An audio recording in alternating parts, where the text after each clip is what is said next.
Halo, selamat siang teman-teman. Kembali lagi menjumpai Anda semua. Indonesia akhirnya memupuk asa untuk kembali berjuang di grup C, memperebutkan setidaknya peringkat 3 dan keempat untuk lolos ke fase yang berikutnya, yaitu fase keempat untuk memperebutkan satu tiket ke Piala Dunia 2026. Setelah tadi malam kita tahu bersama mengandaskan perjuangan Bahrain dengan skor 1-0.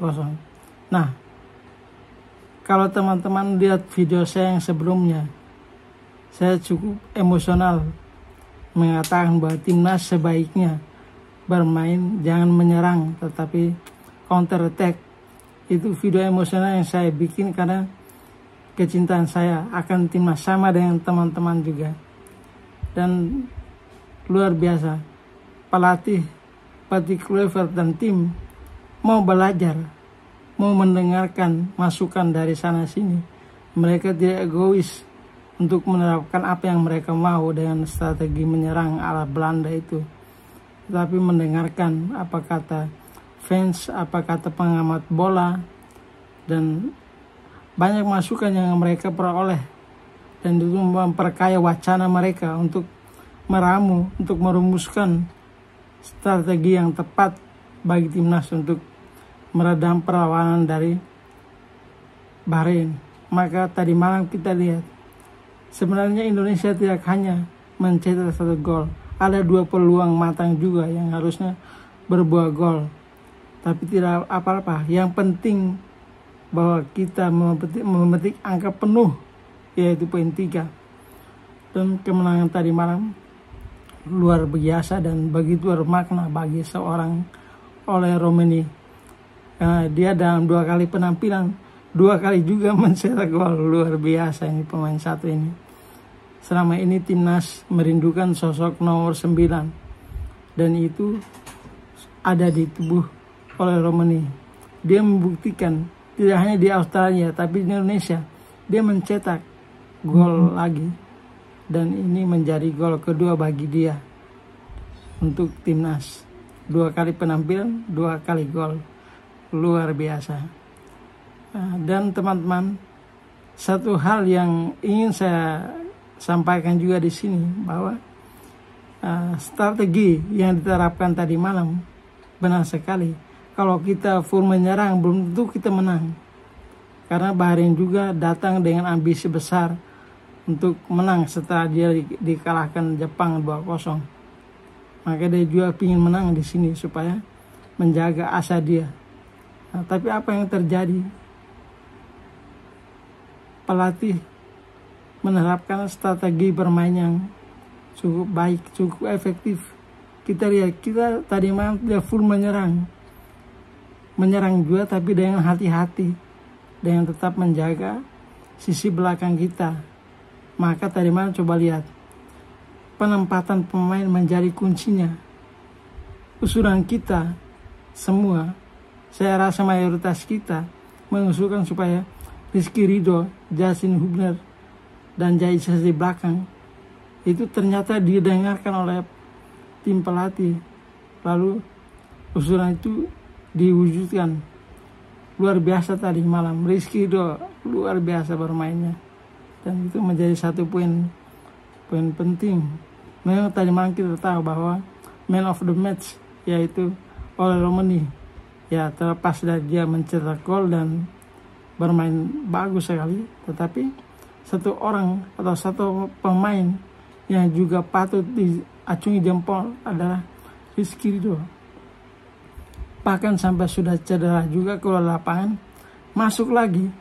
Dia mau menunjukkan kepada pelatih bahwa dia belum habis. Bahwa kalau Rizky Ridho dikasih kepercayaan, dia mau maksimal. Tidak mau menyia-nyiakan kepercayaan yang diberikan. Itulah Rizky Ridho. Saya pikir dia layak untuk bermain di luar negeri. Dan saya rasa ini ada isu ya teman-teman yang saya dengar. Semoga benar bahwa dia akan bermain di satu klub luar negeri di Inggris bersama oleh Romania dan Ferdinand. Jadi kita tunggu aja apakah isu ini benar atau tidak. Tapi isu ini keluar dari mulut satu tokoh bola yang cukup dipercaya. Mudah-mudahan didengarkan. Karena yang punya klub ini orang Indonesia juga. Kita berharap segera, ya, klubnya Pak Erick Thohir. Jadi kita berharap dia segera bermain di sana. Karena kualitasnya tidak jauh. Memang seorang Mes bagus, tapi saya pikir Rizky Ridho tidak sekadar bagus, tapi istimewa. Jadi saya pikir sudah saatnya dia main di luar negeri untuk lebih meningkatkan lagi performa kemampuannya, sudah layak. Lalu di sisi tengah kita lihat Joe Peripeci yang disimpan di Australia tidak diturunkan. Kemarin diturunkan dan dia membuktikan diri. Faktor umur 30 tahun itu hanya faktor angka. Dia bermain 90 menit tanpa lelah. Luar biasa pemain satu ini. Coba kalau di Australia dia turun dan Tom Haya berduet dengan dia, itu pasti belum tentu kita kalah sampai 5 gol. Tapi ya itu keputusan pelatih sudah dibuat. Dan kita maklumi juga karena dia pelatih baru yang memegang timnas kita. Mungkin referensi dia atau pandangan dia terhadap pemain kita itu beda dengan kita.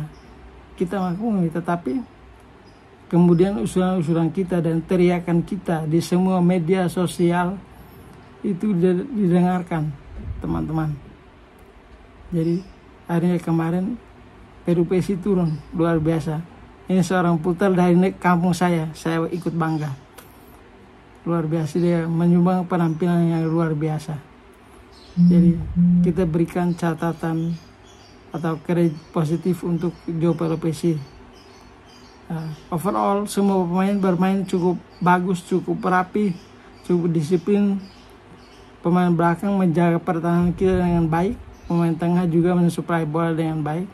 Lalu pemain depan juga memberikan warna, memberikan kontribusi yang cukup baik mengancam pertahanan Bahrain.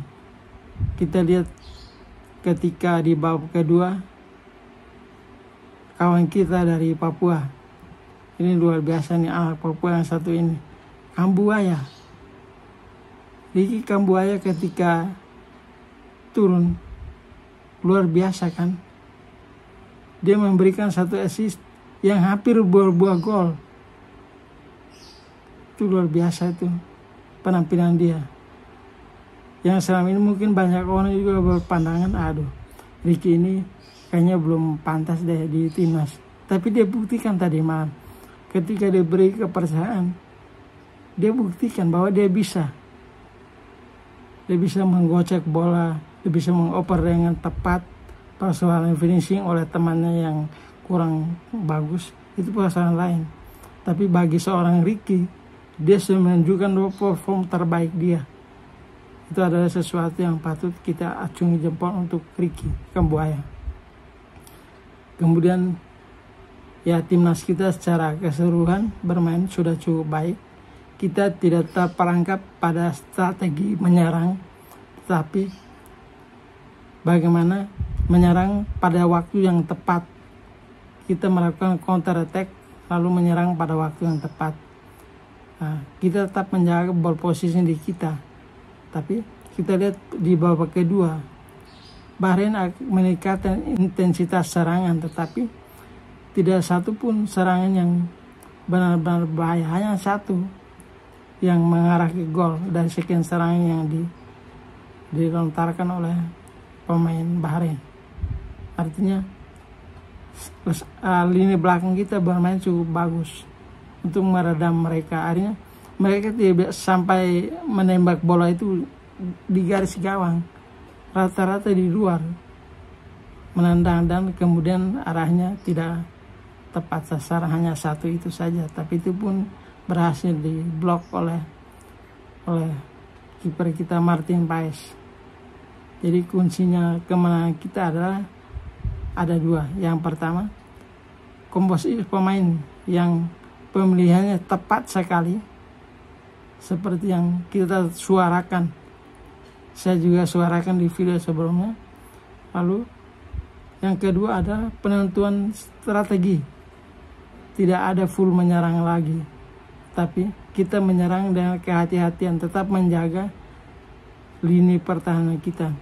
Kita melakukan attacking yang terukur, bukan attacking yang membabi buta asal nyerang seperti halnya kita bermain kontra Australia sebelumnya.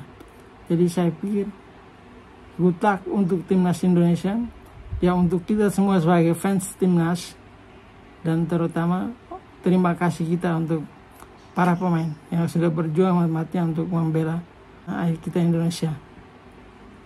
Banyak pemain bola atau pesepak bola baru yang bermain untuk tanah air kita Indonesia, tapi ketika tadi malam dalam seremoni terakhir mereka menyanyikan lagu kebanggaan, bukan kebangsaan di awal, tapi kebanggaan kita sebagai seremoni penutup. Itu luar biasa. Akhirnya pemain-pemain baru itu bisa merasakan atau bisa ya setidaknya itu mengalami sendiri cerita di medsos yang selama ini bahwa Indonesia itu satu negara gila bola yang membuat sepak bola itu menjadi semacam satu upacara yang merayakan nasionalisme kita sebagai bangsa yang berjuang, bangsa yang ingin menunjukkan bahwa kita ini bangsa besar, seperti halnya kata bahwa Presiden kita Prabowo, bahwa kita adalah bangsa yang besar, tidak boleh diramaikan oleh bangsa manapun. Jadi satu lagu itu bahkan menjadi ciri khas kita. Ya mohon maaf, saya stroke jadi tidak bisa nyanyi, karena sebenarnya saya ini adalah mantan penyanyi bar. Jadi kalau nyanyi pasti bisa, tapi karena berhubung saya stroke dan dalam masa pemulihan, jadi saya tidak bisa nyanyikan lagu yang menjadi lagu kebanggaan kita. Tapi saya juga merasakan di jantung teman-teman kegembiraan yang sekarang teman-teman rasakan sama dengan saya, teman-teman. Kita bersyukur timnas sudah memberi satu harapan, dan bahkan boleh dikatakan dalam pertandingan yang ke-9 kita bisa berhasil mengalahkan Cina. Maka saya boleh katakan bahwa satu kepastian bagi kita untuk masuk ke round 4. Dan bukan tidak mungkin juga kita berpeluang untuk meraih posisi lebih baik dari saat ini, dari peringkat 4 menjadi peringkat 3 atau peringkat 2. Andaikan Australia tergelincir dalam pertandingan lawan Arab Saudi dan juga lawan Jepang. Karena kalau dia tergelincir lawan Jepang, berarti ini dia tetap 13, dan kalau kita menang lawan Cina ya kita 12.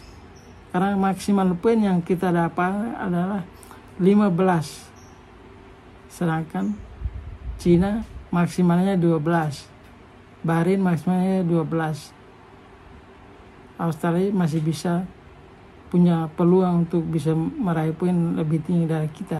Namun dalam sepak bola apapun bisa terjadi. Yang penting kita optimis, kita terus mendukung timnas kita biar mereka bisa berjuang maksimal, melangkah lebih jauh lagi, mengalahkan Cina, dan syukur-syukur di pertandingan terakhir ketika berhadapan dengan Jepang kita bisa meraih minimal 1 poin. Maka mudah-mudahan itu menjadi satu rahmat, mujizat terjadi untuk perjuangan timnas kita. Kita bisa masuk langsung sebagai runner up di grup ini. Tapi kalaupun harus lolos lewat babak keempat, tidak apa-apa. Yang penting kita tunjukkan bahwa kita adalah bangsa pejuang. Oke teman-teman, mungkin itu dulu sedikit ulasan dari saya. Mohon maaf bila suara saya tidak terlalu, atau dalam penyampaian saya tidak terlalu jelas. Ya mohon maaf karena saya masih dalam masa pemulihan.